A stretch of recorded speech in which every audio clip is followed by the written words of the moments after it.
I have 127 photographs, 43 video timestamps, voice recordings of a billionaire giving trafficking orders.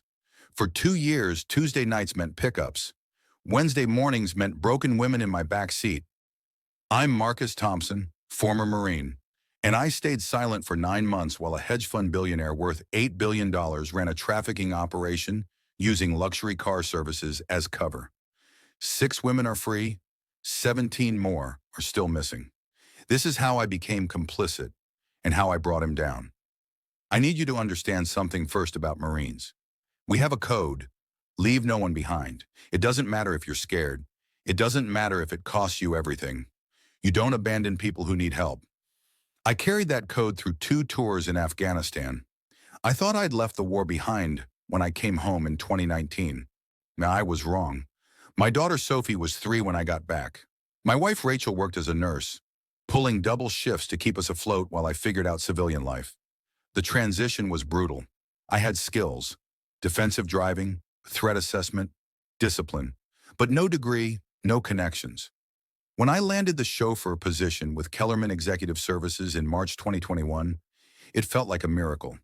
$80,000 a year, health insurance, driving luxury cars for wealthy clients. I'd be home for dinner most nights. David Kellerman himself interviewed me.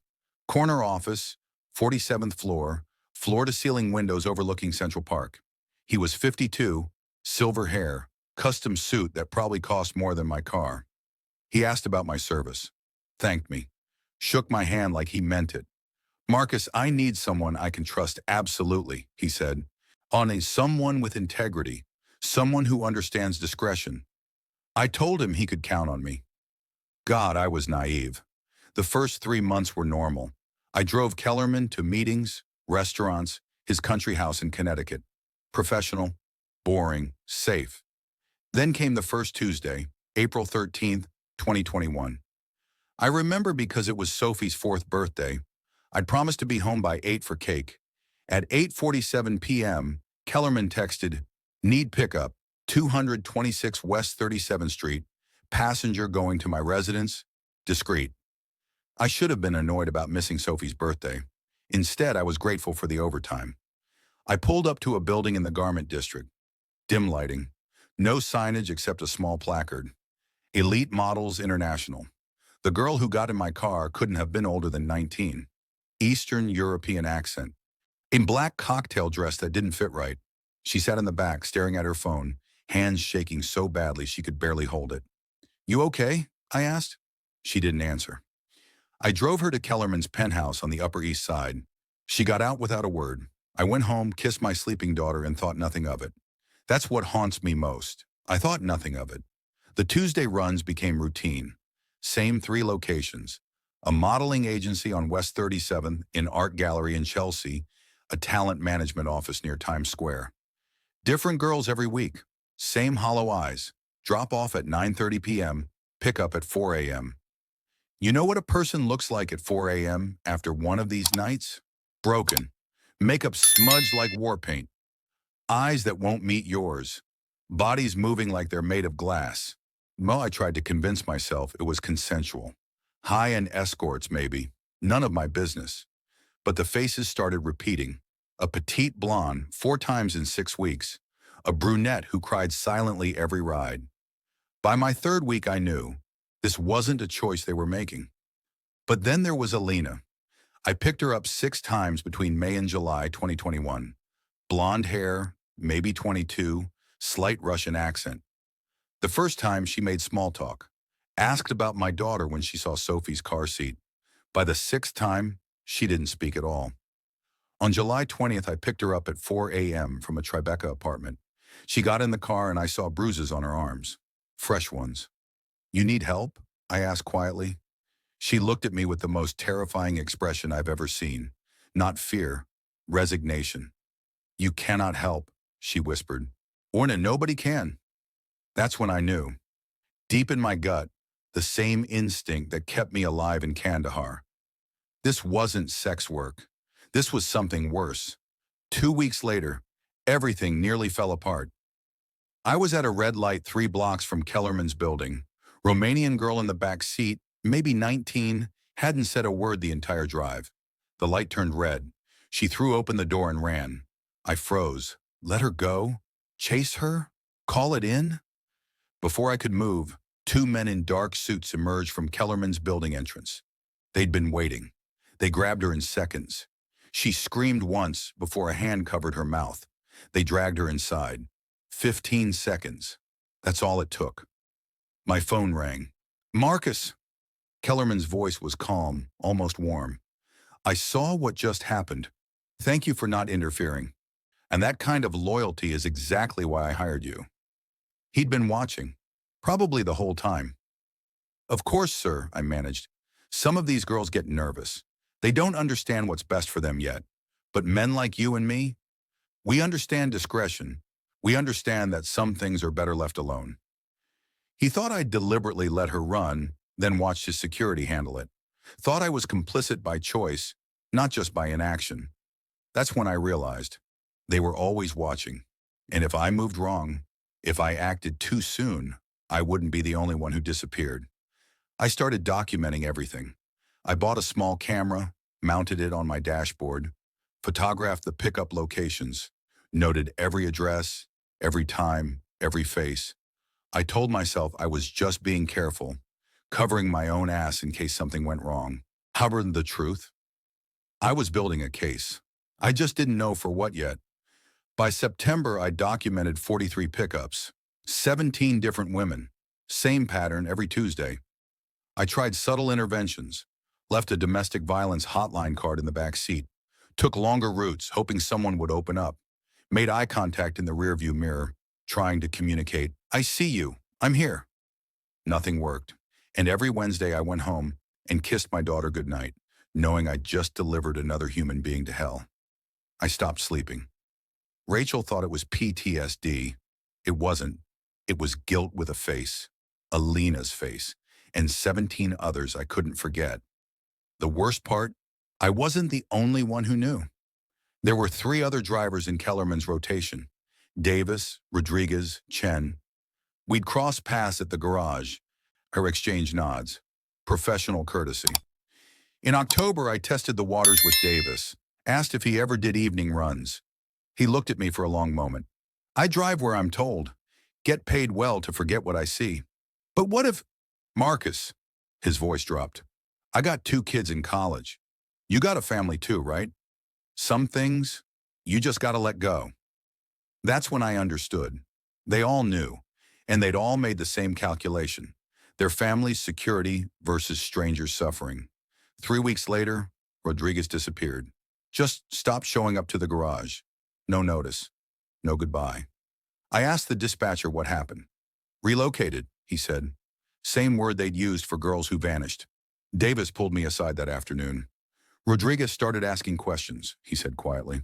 Questions about where the girls came from. Questions about Kellerman's other businesses. He looked at me hard. Don't be like Rodriguez, Marcus. We got good jobs, good money. Don't fuck it up by being curious. I understood the message.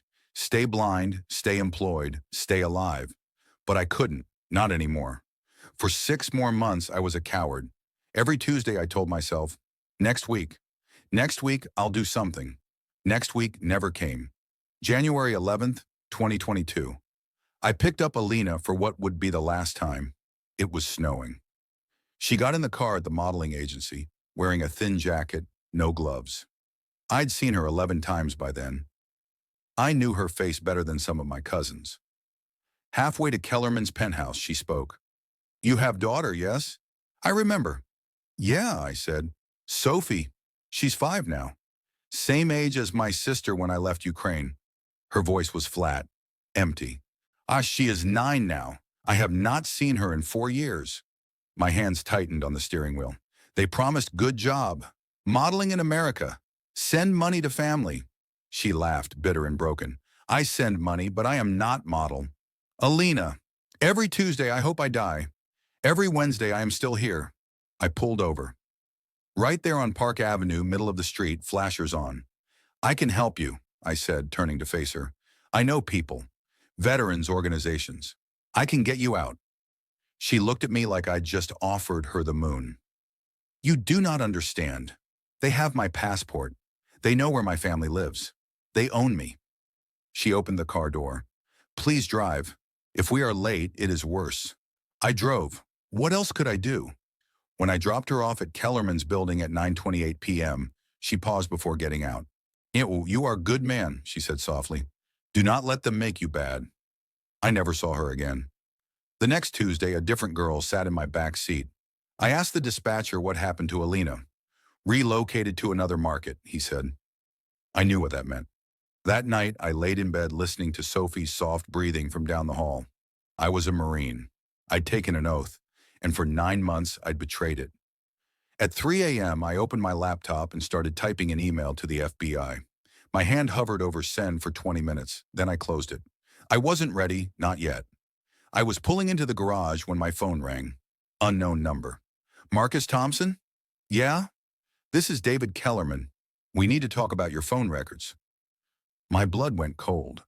I don't know what. You've been photographing my clients, taking notes, recording conversations. His voice was calm, terrifyingly calm. Did you really think I wouldn't notice? He'd been monitoring me, probably for weeks. Meet me at my office, tonight, 8 p.m. Come alone. He hung up. I sat in my car, hands shaking, mind racing. He knew everything. I called Rachel. Honey, if anything happens to me, Marcus, you're scaring me. Just listen. There's a flash drive in my dresser drawer, hidden under the liner. If anything happens, take it to the FBI. Promise me. What's going on? Promise me, Rachel. I promise. I had two choices. Meet Kellerman at 8 p.m. and hope he just wanted to threaten me, or assume he'd already decided I was a problem that needed eliminating. I chose to bet on survival. I drove straight to the FBI field office in Manhattan. Didn't go home, didn't stop. If Kellerman was monitoring my movements, and he was, I had maybe 2 hours before he knew I'd gone to the feds. 2 hours to convince them I was telling the truth. The FBI agent who took my statement was named Sarah Chen. Mid-30s, sharp eyes, no-nonsense demeanor. I gave her everything. 2 years of documentation, photos, addresses, timestamps, voice recordings, the names of the other drivers. Mr. Thompson, you understand you may have committed crimes yourself by not reporting this earlier? Yes, ma'am. You're willing to testify? Wear a wire? Whatever we need. I thought about Alina, about the blonde girl who'd cried silently in my back seat, about the 17 faces I'd memorized. Whatever it takes. The next 72 hours were the longest of my life. Agent Chen's team worked fast. They verified addresses. I cross-referenced my photos with missing persons reports, identified the modeling agencies as fronts. They needed one more thing, evidence of Kellerman's direct involvement. He's careful, Chen said. Everything goes through intermediaries. We need you to get him on record. So on Thursday, not a Tuesday, which was smart, I called Kellerman. I'm sorry about the other night, I said, wire taped to my chest. FBI van parked 2 blocks away. You're right. I overstepped. I was worried about my job security. Wanted documentation in case anything went wrong. Silence. Meet me at the penthouse tomorrow, 2 p.m. Agent Chen's team spent that night drilling me. What if Kellerman searches you? What if he asks about Rachel? What if he just shoots you and dumps you in the Hudson? He won't, Chen said. He's too careful. I'm too smart. He'll threaten you, try to buy you, maybe rough you up a little. But he won't kill you until he knows what you've told others. That's your window. Some window. Walk into a billionaire's penthouse, let him threaten my family and hope he doesn't call my bluff. I've been in firefights. I've had insurgents shooting at me from rooftops. Nothing was as terrifying as walking into Kellerman's penthouse wearing a wire. He was waiting by the windows, scotch in hand. Calm. You're a smart man, Marcus. Marine. Family man. That's why I hired you. Thank you, sir. So I'm going to ask you a question, and I need you to be honest with me. He turned to face me. Are you working with law enforcement? My heart stopped. No, sir. Because if you were, that would be very unfortunate. For you, for Rachel, and for little Sophie. There it was, the threat, on tape. "I'm not, Mr. Kellerman, I swear." He studied me for a long moment, then smiled. "Good, because those Tuesday runs, they're expanding. I need someone I can trust to manage 3 additional drivers. Means a promotion, 90,000. You interested?" He was offering me a raise, to traffic more women. "Can I think about it?" "Sure." He sipped his scotch. "Take the weekend. But Marcus, if you're smart, you'll forget everything you've seen. Those girls? They're here illegally. They chose this life. You try to save them, you ruin your family, your choice." I left his penthouse at 2:47 p.m. Agent Chen arrested him at 6:15 p.m. The raid hit 5 locations simultaneously. Kellerman's penthouse, the 3 fronts, a warehouse in Queens. Now I watched from the FBI van as they brought Kellerman out in handcuffs. He looked right at the van, right at me, even though he couldn't see through the tinted windows. He smiled. Chen's team rescued 6 women that night. I recognized 4 of them from my drives. The petite blonde, the brunette who used to cry. 2 others whose names I never learned. Alina wasn't among them. "Moved to Miami 2 weeks ago," Chen told me. "We're coordinating with Florida. But Marcus, we might not find her in time." I understood. 17 women I documented, 6 rescued, 11 still missing. Maybe being moved right now, before the feds could find them. I'd won, and I'd lost. But 6 women went free. 6 women who'd sat in my back seat, terrified and hopeless, now had a chance. That had to be enough. I lost everything. My job, obviously. Kellerman's lawyers came after me hard, sued for breach of confidentiality, attempted defamation. It took 8 months and $47,000 in legal fees to get those dismissed. No car service in New York would hire me after that. Word spreads fast in tight-knit industries. Davis, Rodriguez, and Chen, the other drivers, refused to testify. Too scared. Can't say I blame them. They have families too. I work security now at a mall in New Jersey. $42,000 a year. We lost the house.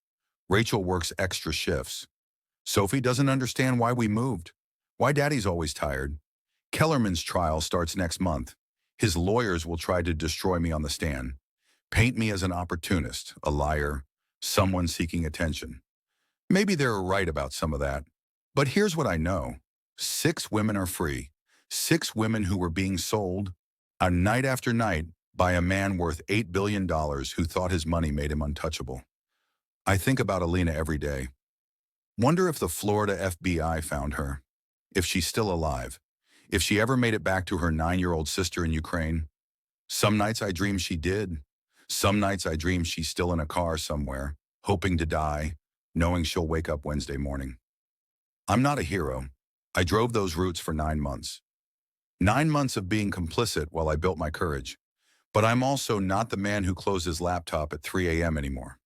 I'm a Marine now, the Marine I was supposed to be, and Marines don't leave people behind, even when it costs them everything, even when they're scared, even when nobody else will stand with them. That's the code.